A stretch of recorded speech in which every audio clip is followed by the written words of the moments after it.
On a blustery November day, 4 centuries ago, the English were preparing themselves for one of the greatest national celebrations ever seen.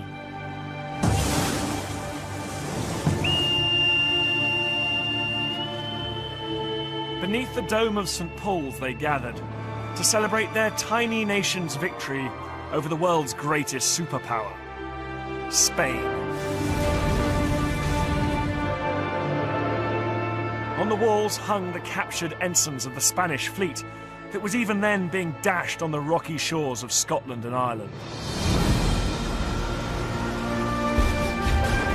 The year was 1588, and the battle was the Armada.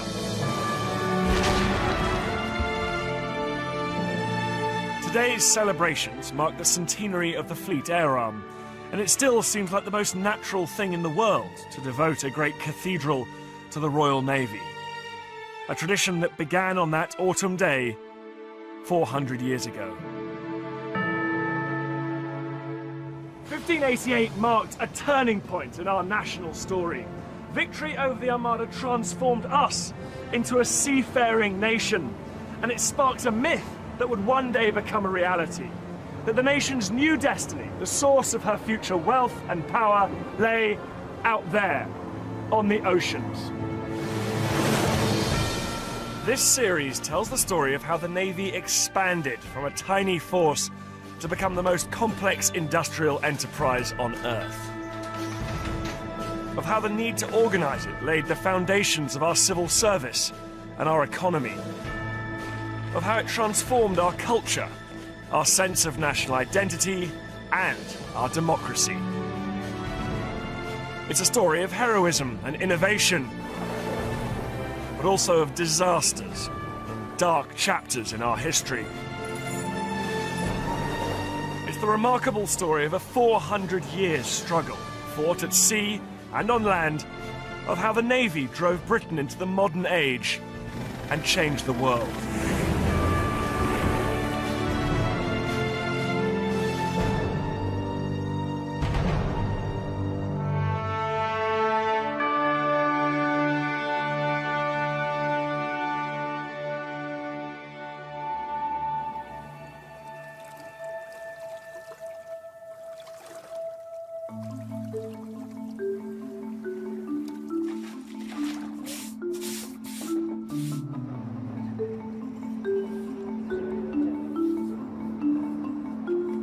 Clear the hatch. England's extraordinary journey from a third-rate nation to global superpower began on a clear October day, 20 years before the Armada. Okay, bring on the beer. Not that anything so grand was on the minds of the sailors who scurried to and fro in the old harbour in Plymouth, making a small fleet of 6 ships ready for sea. The gangplank groaned as last-minute supplies were brought on board. Large barrels of fresh water and beer, and even whinnying goats and chickens as well. The 2 men in command were cousins. On that fine autumn day, they were thinking not about making war, but about making money.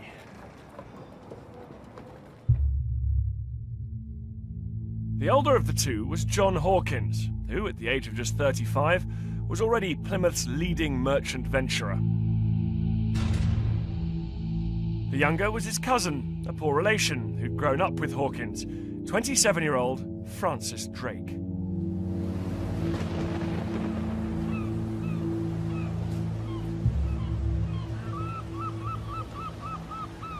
They were leaving behind a poor, insignificant town on the edge of a poor, insignificant country which itself clung to the fringes of Europe. But this place had one thing going for it. This, one of the finest natural harbours on Earth, gateway to the Atlantic, and beyond that, the New World.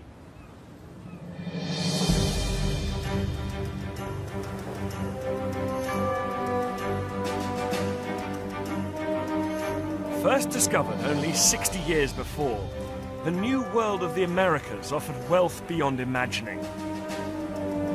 If they could get there and bring it back, that is. A round trip of 12,000 miles. No mean feat in the 1560s. Stand by. 2, 6. 2, 6. 2, 6. Take a break. Is that halfway? Yeah. You're kidding me. No.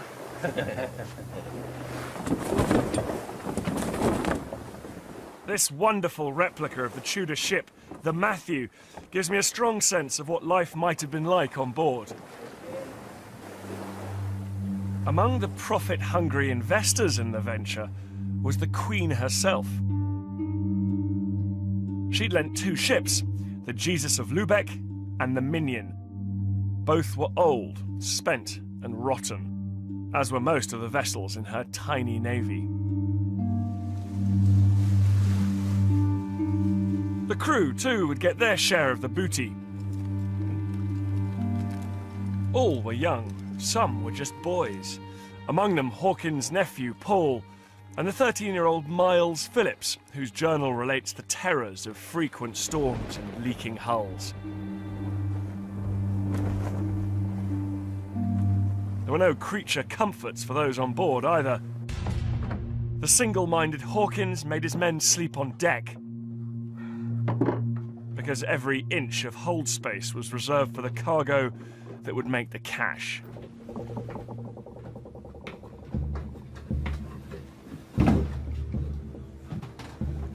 On that expedition, the cargo was a human one.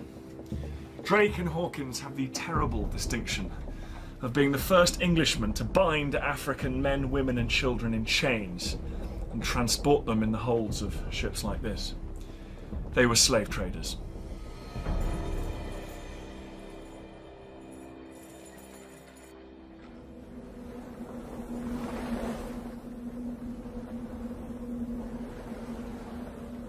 Six weeks out of Plymouth, they picked up 500 slaves in Guinea, then headed west. Few Englishmen had ever made this journey. England had been slow to spot the opportunities of the New World, and the Spanish had got there first. Now Spain jealously guarded a lucrative American empire stretching from South America through the Caribbean to Mexico and further north. Drake and Hawkins just wanted a little slice of the action. Nip in, sell a few slaves, and return home with a hold full of silver. The problem was that the Spanish had banned foreigners from trading within their lucrative empire. Hawkins had managed it once or twice before and got away with it. He hoped to do so again. But this time would be different.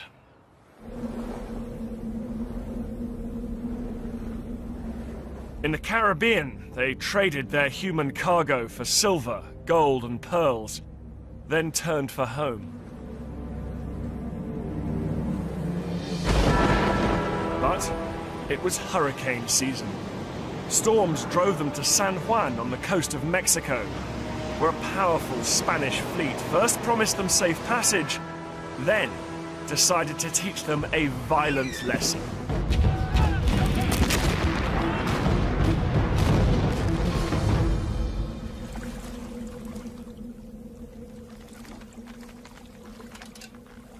In the fight that followed, Hawkins lost 3 of his ships, including the Jesus of Lubeck, and 200 men killed or captured.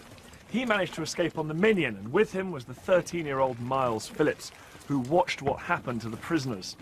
They took our men ashore, he wrote, and hung them up by their arms until blood burst out from their fingers' ends. And a moment of personal tragedy for Hawkins, he realised that his nephew Paul was among them.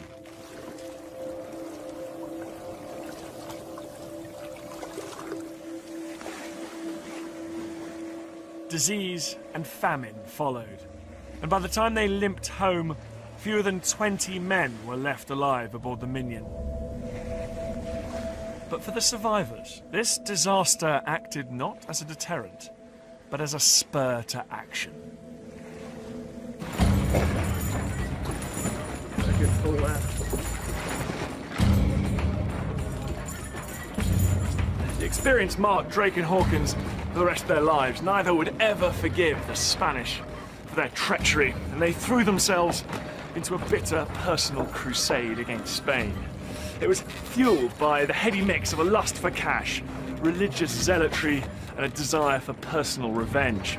In time, this crusade would become a national enterprise, and in doing so, it would forge a new idea of Englishness. But if England's seafarers were to have any chance of catching up with Spain, they would need better ships to do it.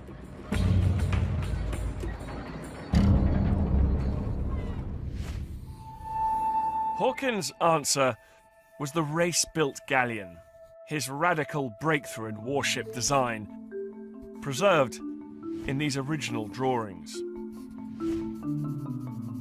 By using maths and geometry instead of rule of thumb, by cutting down high decks, and by streamlining hulls, Hawkins produced the fastest ships of their kind anywhere in the world. The first was built in 1570 at the Queen's Dockyard in Deptford. More were to follow. With greater space for guns, they were perfectly designed for war.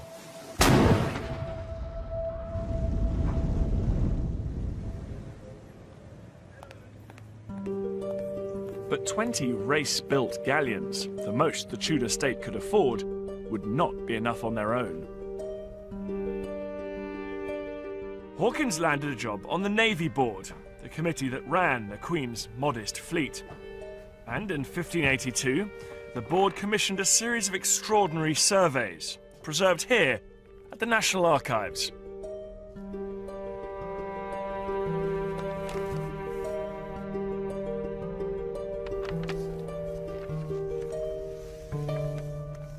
See, I've read about this, but I've never seen it before. This is a list of every ship in England compiled under Hawkins' leadership. And it's actually, as you can see, broken up by county here. Norfolk, Suffolk, absolutely meticulously written down. It's beautiful. Every single ship, with the tonnage here. So these ones are St Mary, the Solomon, 200 tons. Absolutely incredible. As we go further on here, they didn't just list the ships.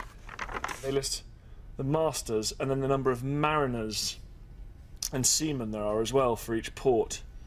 So here we go. In Cornwall, there are 108 masters, 626 mariners and 1,184 seamen. So precise. It's actually very moving seeing the names of people that lived all those centuries ago.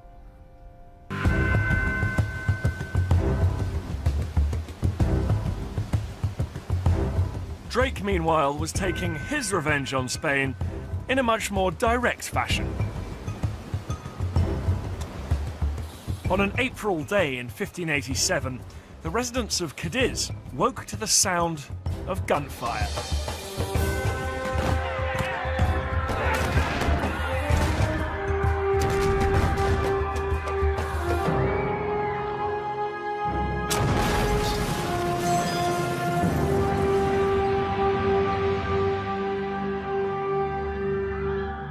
By the end of the day, over 30 Spanish ships lay at the bottom of the harbour, and Drake's fleet had sailed away with holds full of treasure. It was the culmination of a 10-year pillaging spree that had seen Drake circumnavigate the globe, attack Spanish colonies, and steal their loot. Belligerent, venal, a peerless seafarer, he was Protestant England's new hero. In Catholic Spain, he was anything but.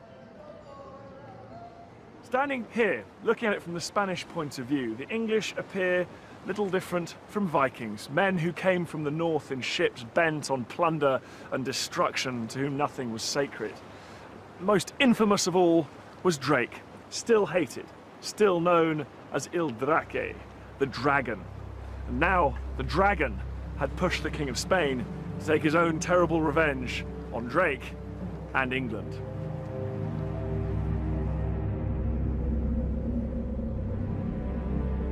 That revenge came in July 1588.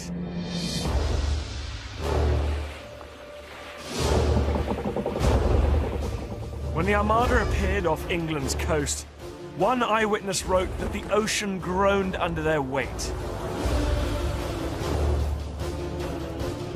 It had taken Spain 3 years and a titanic amount of silver to assemble it, while the English fleet had been mobilized in just 3 months.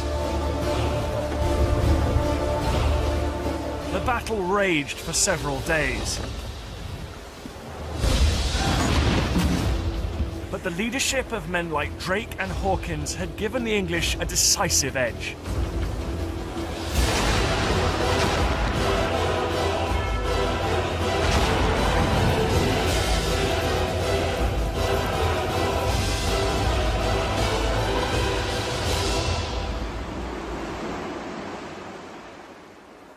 People have tended to attribute victory over the Spanish Armada to the courage of the English sailors or the intervention of divine wind. In fact, the Spanish fought equally bravely, and at different stages of the campaign, the wind favoured both sides. The real reason is a lot less glamorous. It's the inspired organisation of Hawkins. He ensured that England had a fleet of fast, manoeuvrable ships, each one of which carried something like 3 times the weight and armament of its Spanish equivalent. He laid the foundations for modern naval warfare, bringing ships, men, and cannon together in a decisive combination.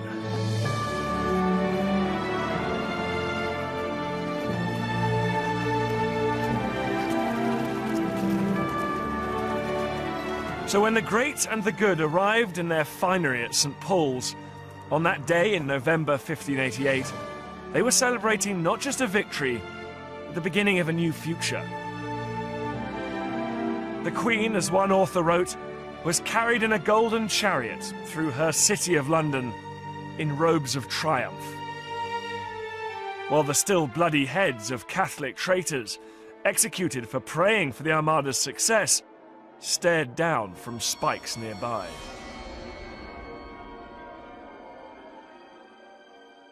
The Tudor PR machine went into overdrive. A new portrait showed the Queen triumphant, her hand on a globe, the Spanish ships crushed on the rocks behind her.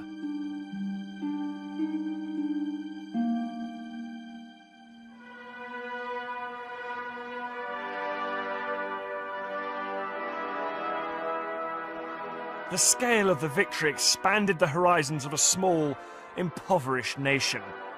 One commentator wrote, "The sea had become a means to seek new worlds, for gold, for praise, for glory."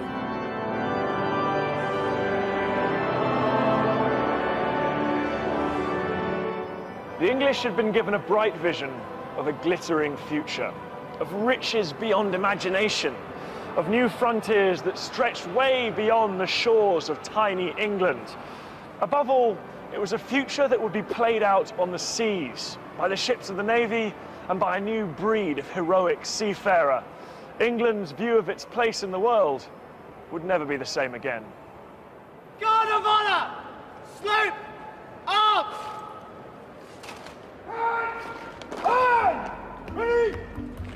The Queen's Navy had become a source of national pride as never before, and there was an insatiable demand for stories of seafaring adventure and discovery. A new national identity, aggressive, ambitious, and Protestant, was in the making. If Hawkins was the architect of that new identity and Drake its firebrand, then Richard Hakluyt was its biographer. In 1589, the year after the Spanish Armada, he wrote this: "The principal navigations, voyages, traffics and discoveries of the English nation. An account of 1,600 years of history containing over 250 seafaring adventures by Englishmen, a mix of storytelling and myth-making." Here at the back of this one, for example, we have Hawkins's ill-fated trip to the Caribbean with Miles Phillips' gruesome account of the barbarous treatment they received at the hands of the Spaniards. Here in the next volume, we have the account of the defeat of the Spanish Armada itself, which ends with this incredible paragraph that says, "Thus the magnificent, huge, and mighty fleet of the Spaniards in the year 1588 vanished into smoke." This was history with a purpose, a call to arms to a nation on the verge of a new destiny. That destiny could not have been made more obvious than it was in a subsequent edition of Hakluyt's work, which contained this stunning map. Now, this piece of paper is 400 years old. It's incredibly beautiful. Just look at the detail of the world's coastlines and ports and rivers. And what's so remarkable about this map is that medieval maps show England as an insignificant island clinging to the edge of Europe. But now England's not at the edge. It's been picked up and moved right to the heart of the world. It's an image of the world we all recognise, but this map showed it for the first time. It was a potent symbol of a nation that now had global ambitions. Ships poured out of England, bound for the Americas, Africa, Asia and the Baltic. Numerous and aggressive, these English pioneers steadily eroded Spanish power and founded the colonies that formed the beginnings of Britain's future empire.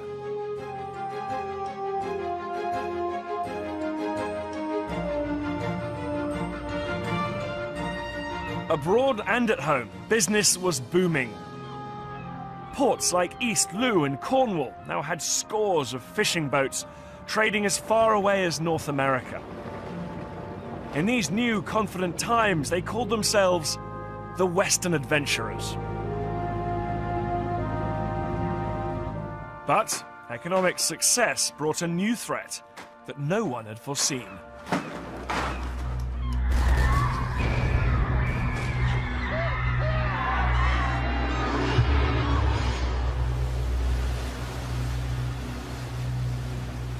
Suddenly, whole fleets, 10 or 12 ships, would head out to sea and simply vanish.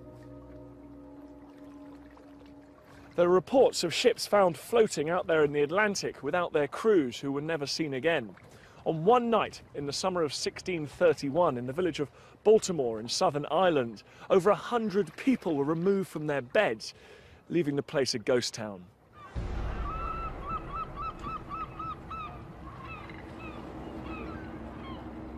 A remarkable letter, written in August 1625, reveals the scale and horror of the problem. It's from the Mayor of Plymouth, Thomas Seeley, to the King's Council. One poor maritime town in Cornwall called Looe hath within 10 days lost 80 mariners bound in fishing voyages to the deeps, and there have been taken by the Turks. Back then, Turks meant Muslims, and these were in fact pirates from North Africa, Barbary pirates. They came to these shores and took people as slaves back to North Africa. It was a barbarous practice, but it was of course what these West Countrymen have been doing to Africans for decades now.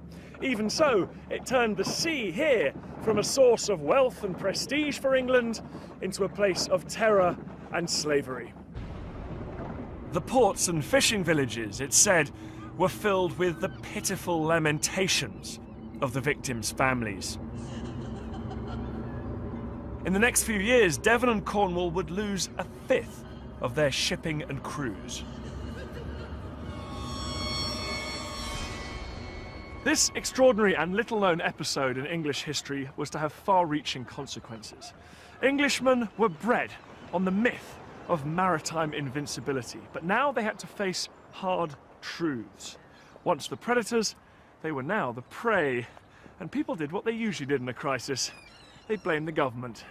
And they weren't entirely wrong. Fishing vessel Trevose, fishing vessel Trevose. This is protection vessel Tyne, calling you channel 160. Tyne, Trevose. I'm on one of the modern Navy's fishery protection vessels, about 30 miles from Cornwall. Just the territory where the Barbary pirates were seizing English shipping.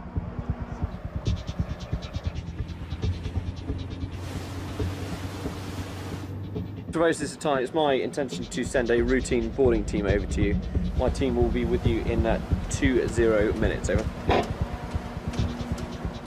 In Elizabeth's time, the Queen's ships and the private vessels of freebooters like Drake had kept these waters safe. But the Queen was now dead. The new Stuart regime had made peace with Spain, and the navy had been cut back. With a predilection for self-aggrandizement, the regime had spent its cash, some of it raised illegally by notorious ship money, on a few grand vanity ships designed to impress the kings of Europe.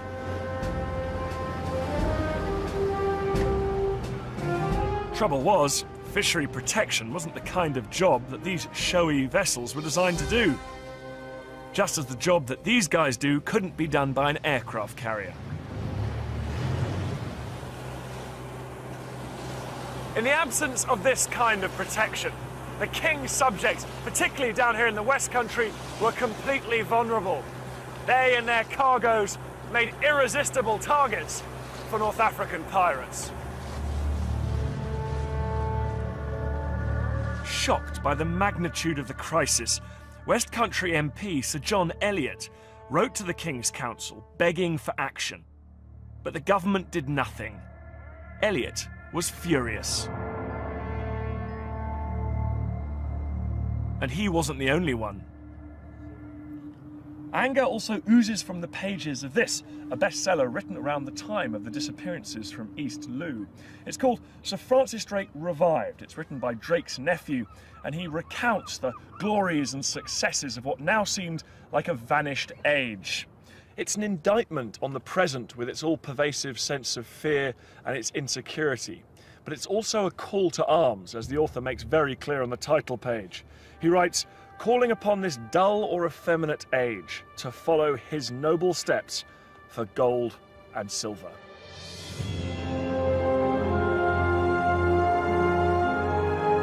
Sir John Eliot caught the mood, calling for a return to the aggressive policies of the past.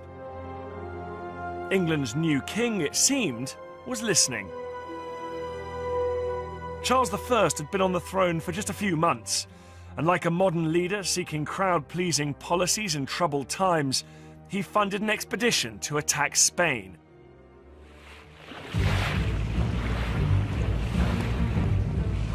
It set sail from Plymouth in October 1625, waved off by a delighted John Eliot.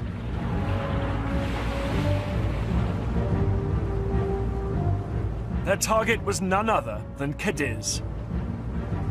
Their mission, a Drake-style smash and grab, returning home with holds full of treasure to public acclaim.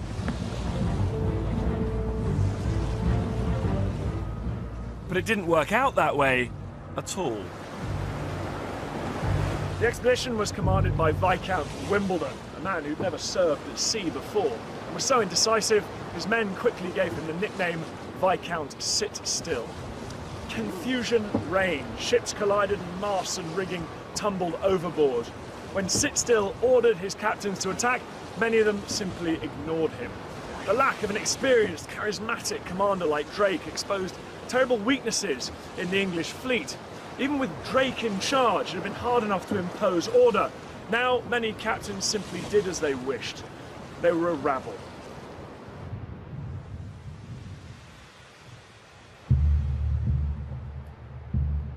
The chaos continued when they landed 2,000 troops on the beach, but failed to give them any water. The weather was scorching.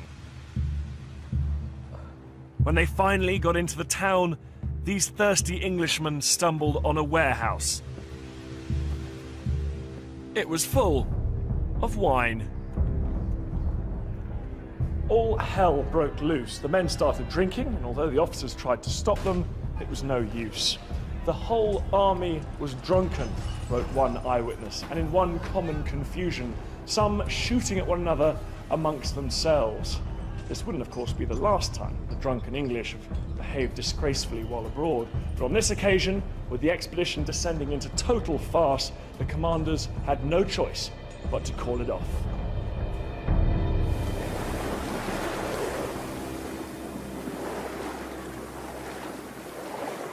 On the way home, farce turned to tragedy as disease took hold. By the time they reached Plymouth, hundreds were dead and hundreds more were dying. And who was standing up here waiting for them? None other than Sir John Eliot. The man who in October had waved them off with such high hopes now stood on a miserable day just before Christmas 1625 as the fleet limped in. "The miseries before us are great," he wrote, as he watched corpses being tossed into the harbour from the ships, and later he saw sailors drop down dead in the streets of Plymouth. But soon his compassion for the sailors turned into another emotion: rage.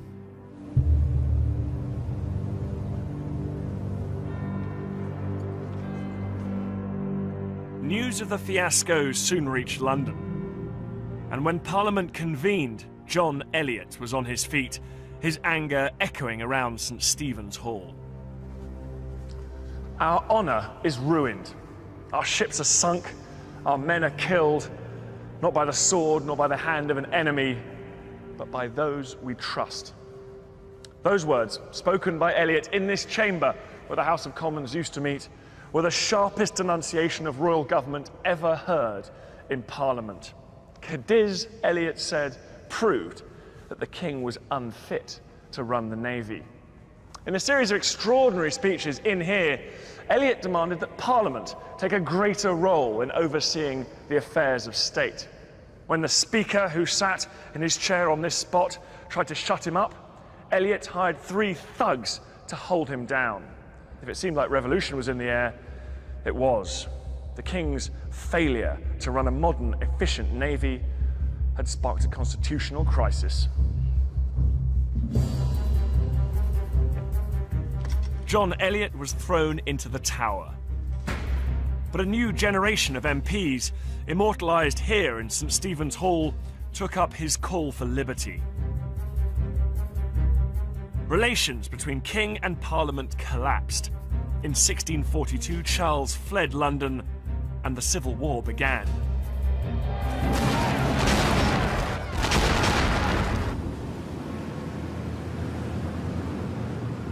By fleeing the capital, Charles lost control both of the navy and of the new burgeoning maritime economy that it supported. It made his defeat inevitable, and in 1649, on the orders of England's new republic, he was executed.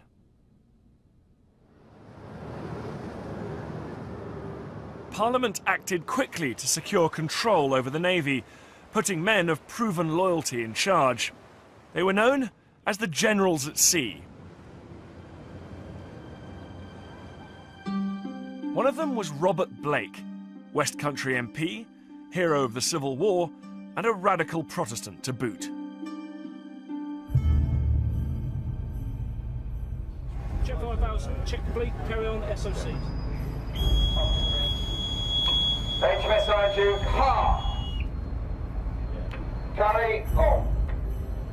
Blake had never fought at sea. Not a brilliant start for a man charged with protecting England's coasts against a multitude of foes. But Blake understood warfare and men, and he knew that chaos and indiscipline were as dangerous at sea as they were on land. Command problems that had dogged the English expedition to Cadiz still remained. In one of his first battles, he was appalled to see his captain disobey his orders and flee. He knew he had to find a way to assert his control. His solution was to produce the Navy's first ever set of rules and regulations, the Laws of War and Ordinances of the Sea, in 1652. For the first time, it gave English commanders a fighting chance of issuing orders that would be obeyed. Port 15. It was a list of 39 offences, from stealing to spying, from cowardice to sleeping on duty. Most were punishable by death. Blake even sacked his own brother for discipline offences. The Laws of War offered a blueprint for structure and discipline at sea that would later be applied through all areas of government.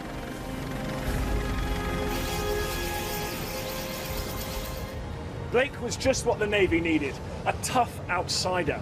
He could see that over the previous 50 years, the Navy had vacillated wildly between great successes like the Armada and total failures like Cadiz, but there was no reliability.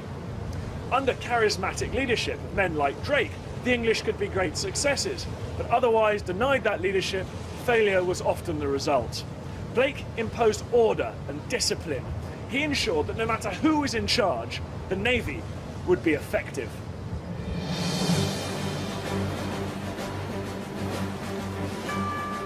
Blake left behind a navy that was larger and more disciplined than the country had ever known before. The powerful fleet had protected the young republic from its foreign enemies, but it could not fill the vacuum created when Cromwell, the English dictator, died. A new era was coming.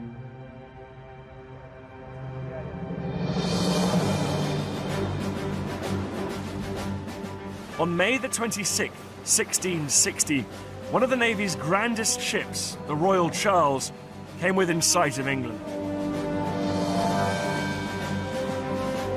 On board was a man making his triumphant return home after years in exile. It was Charles, son of the murdered king, soon to be crowned King Charles II.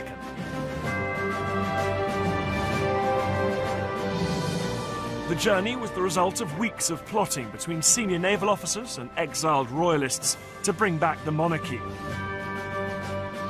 The new king was eager to lay claim to England's potent navy.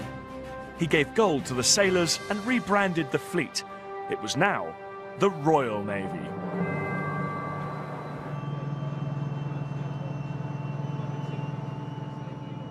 Disembarking with the royal party was the younger cousin and newly appointed secretary to the ship's commander.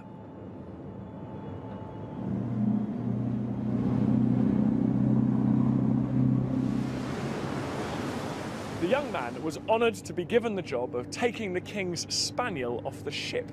He wrote in his diary, "It shit the boat," which made us laugh, and me think that the king and all that belong to him are but just as others are. As they came ashore, the young man saw huge crowds of nobles and citizens alike who'd all turned out to welcome their king. The shouting and joy expressed by all, he wrote, was past imagination. The 27-year-old from London had just completed his second sea voyage. He didn't know it then, but this was just the start of an extraordinary naval career.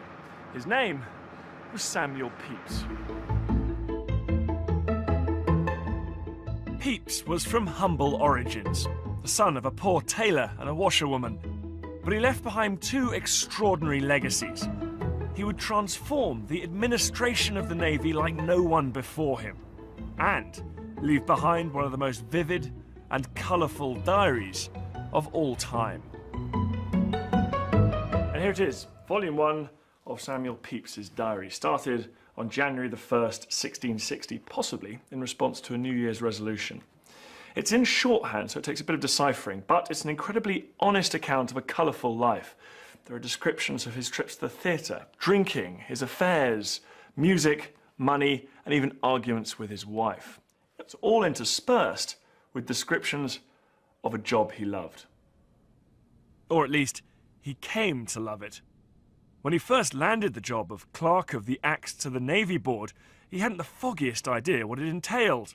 But he was delighted with the pay, £350 a year, more than he'd ever earned in his life.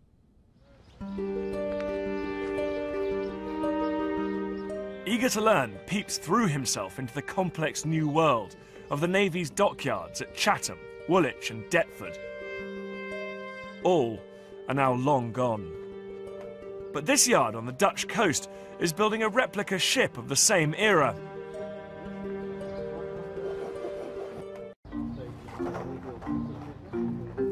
The Dutch had overtaken Spain to become England's new maritime rivals. They were aggressive, Protestant and organised, just like the English. To combat the Dutch threat, England was now spending a mighty 25% of the national budget on her navy, making it by far the country's largest industrial enterprise. dockyards consume materials in vast quantities, 150 tons of iron a year, 100 miles of rope, and had a vast workforce to match. And as Pepys soon discovered, corruption was rife. Pepys reported corrupt officials to the Navy Board, but he soon realised that the worst corruption was actually on the Navy Board itself. He refers to his colleagues as old fools and rogues, and realised that one of them was even stealing from the sailors' pension fund, known as the Chatham Chest. The problem was that the Navy had become a vast receptacle of public funds. There were no systems in place to spend that money, and if a few thousand went missing, who would care? Pepys cared, and realised that every aspect of the Navy had ballooned except for the central administration. The fleet had grown far beyond the ability of the medieval Navy Board to manage it. Back in the office, Pepys hired a team of clerks. He gave them desks at regular hours, and together they set out imposing some order. They spent a lot of time making lists. This one here is an alphabetical list of all naval officers that served in the Navy during Pepys' time in office. Starting up here with A, coming all the way down to Z down here. The amazing thing is it contains a fair amount of information about their service records, the dates on which they're in different ships. In fact, in some cases it even has their fate. So for example, this man died, George Colt drowned, and Humphrey Conisbee was discharged by His Royal Highness.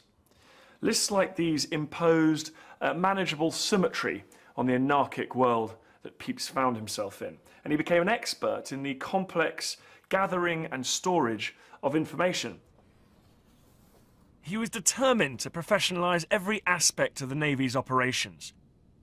He designed a call book to keep records of dockyard hours worked, compiled an alphabetical list of all contracts, and kept detailed notes of everything he did. Pepys wasn't the first naval administrator to make lists, but he was the most systematic, the most brilliant, the most obsessive. He was a man who adored the Navy, not because he loved storming aboard enemy ships with the smell of gun smoke in his nostrils, but because he loved the bureaucracy. He delighted, he wrote, in the neatness of everything.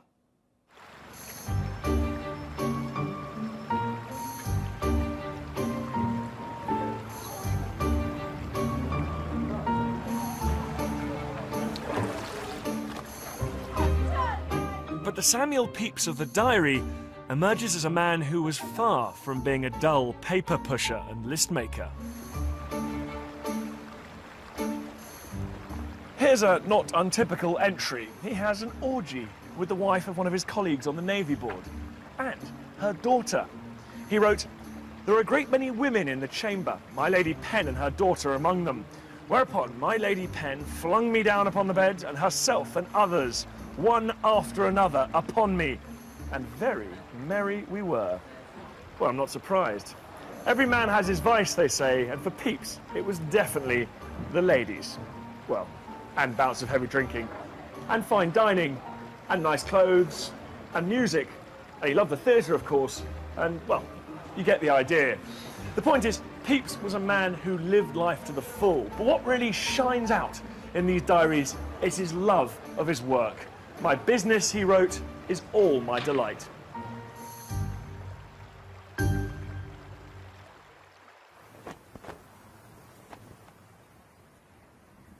The Navy's Officer Training College here at Dartmouth was built long after Pepys's time, but the idea of professionally trained and qualified officers was his.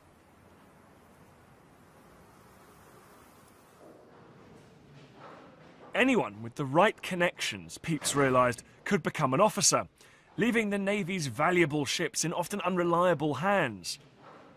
There was no quality control. Midshipman Briars. Sir. Pepys's solution: exams. The verbal test that he introduced for all would-be lieutenants still exists. Midshipman Briars, take a seat, please. These days, they call it Fleet Board. First question is, what are the responsibilities of the CBM at State 1? He's on upper deck roaming, sir, looking mostly for firefighting events. The whole idea of assessment and interview seems deeply familiar to us. What items of seamanship rigging must always be fully rigged? That would be the safety net underneath, sir. But that's because of Pepys. When he introduced his exam for lieutenants, it was the first time any employee of the English state had ever been tested in this way. And where is it located? Quick release marker buoy, sir. It's usually found on the quarterdeck. Okay, thank you very much. Midshipman Bryce, please carry on. Using pen, paper and a tidy mind, Pepys had done for the Navy as an institution what Hawkins had done for its ships and Blake for the discipline of its crews. But could it survive the ultimate test? War.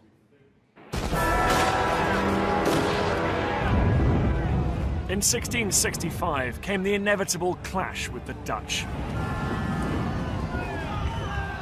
A series of English victories early on seemed to augur well. But Pepys was worried.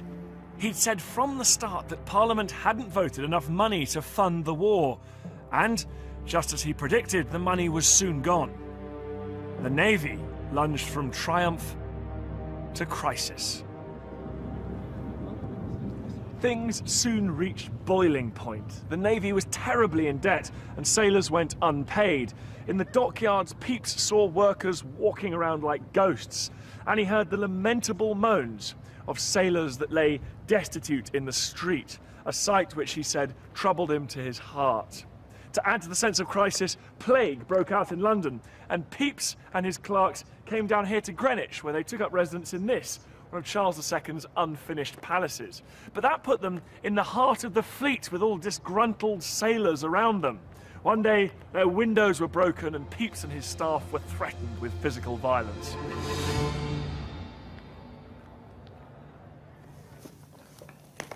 Pepys spent 24 hours composing a desperate letter to the king. But the king had nothing to give, and would not humiliate himself by going cap in hand to Parliament to ask for more. Just a few months later came the naval disaster Pepys had predicted. It was the summer of 1667. The fleet had been laid up because there was no money to pay crews to man it. Upnor Castle, 30 miles up the Thames from London, had been built in Elizabeth's time to protect the fleet across the River Medway at Chatham. The exhausted and unpaid garrison were not at their best. On that June day, the horrified defenders of this fort watched as 62 Dutch ships made their way up the river on the rising tide. Anchored here was much of Charles's fleet, including 4 of his finest battleships. In a desperate measure, the English sank some of their own ships here to try and block the river, but that didn't work, and their cannon on shore opened up to try and turn the Dutch back. But unbelievably, someone had delivered the wrong ammunition, and many of the cannonballs didn't even fit down the barrels. The Dutch ships ploughed in amongst the English ships with impunity, capturing them, burning others, including 3 of the finest battleships in the land. The river was covered in wreckage, and in the sky there was a pall of smoke. One of Pepys's clerks, who lived and worked down here, wrote and said, "The destruction of those 3 glorious ships was one of the most dismal sights my eyes have ever beheld. It was enough," he said, "to make the heart of every true Englishman bleed."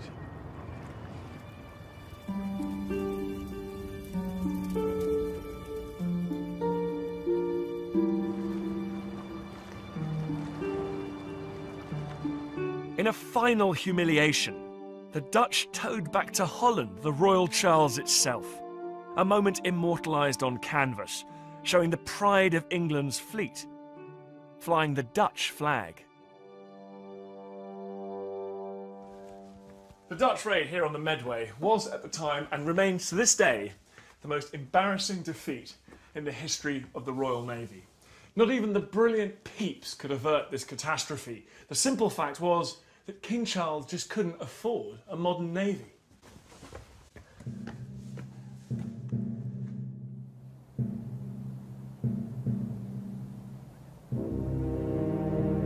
The Medway disaster set the King and Parliament on another collision course over how the Navy was to be funded and controlled.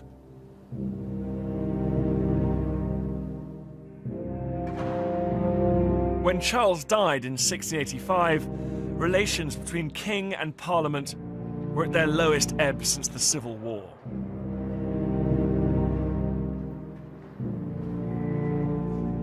He was succeeded by his brother James. Now, he had had a rather successful career as an admiral in the Royal Navy. Could he be the man to work together with politicians and financiers and businessmen to build a new kind of constitutional monarchy? Well, no. And this extraordinary portrait tells us why. James has had himself painted in the garb of a Roman emperor, with a haughty stare, his golden tunic, magnificent purple robe flowing off his shoulders, and decked out in jewels at his throat, sword hilt, and sandals. And out at sea, his navy, his plaything, the royal banner flying from the main topmast. This was not how the English wanted their kings to see themselves. To make matters worse, James was openly, proudly Catholic. He appointed Catholics to key positions in the armed forces. He even put one of them in charge of the Royal Navy. This was clearly a man who wouldn't send his Royal Navy out to attack the great Catholic powers of Europe. This was not a man to protect the legacy of Drake and Hawkins. He would have to go.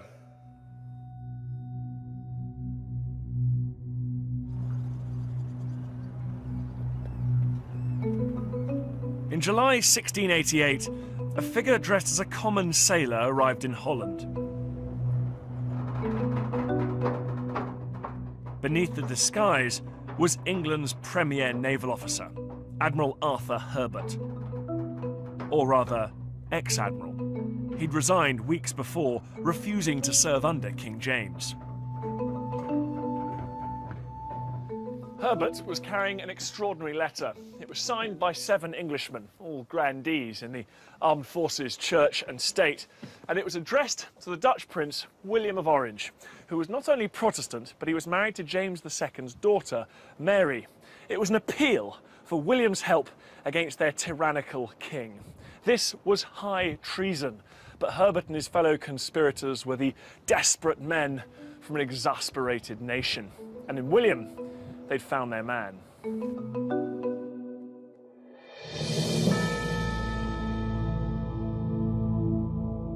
On November the 1st, 1688, a vast Dutch invasion fleet, 463 vessels, 40,000 men, left Holland bound for England.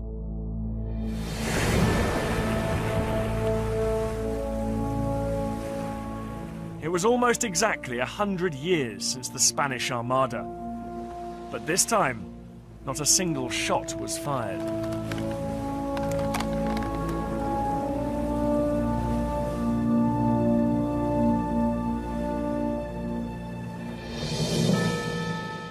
On the topmast of William's flagship, he flew a banner with his family motto on, "I will maintain." But he added, in letters 3 feet high, the liberties of the English and the Protestant religion. The message was clear, and when William landed here on the south coast of England, he was greeted with cheers. Over the next few weeks, it became obvious that the English weren't going to fight for James II, and he fled the country and was replaced as king by William.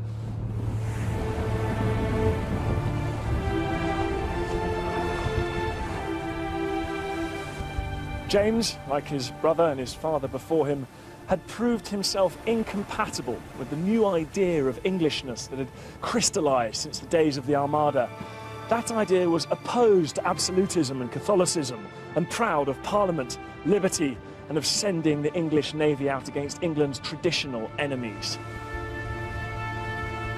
William's invasion of 1688 represented the final victory of those values. It was the myth of the Armada made real.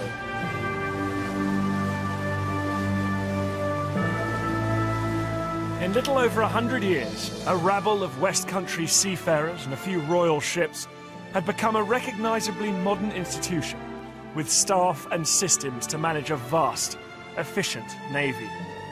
This was England's heart of oak, a navy that now lay at the centre of the national project and its future.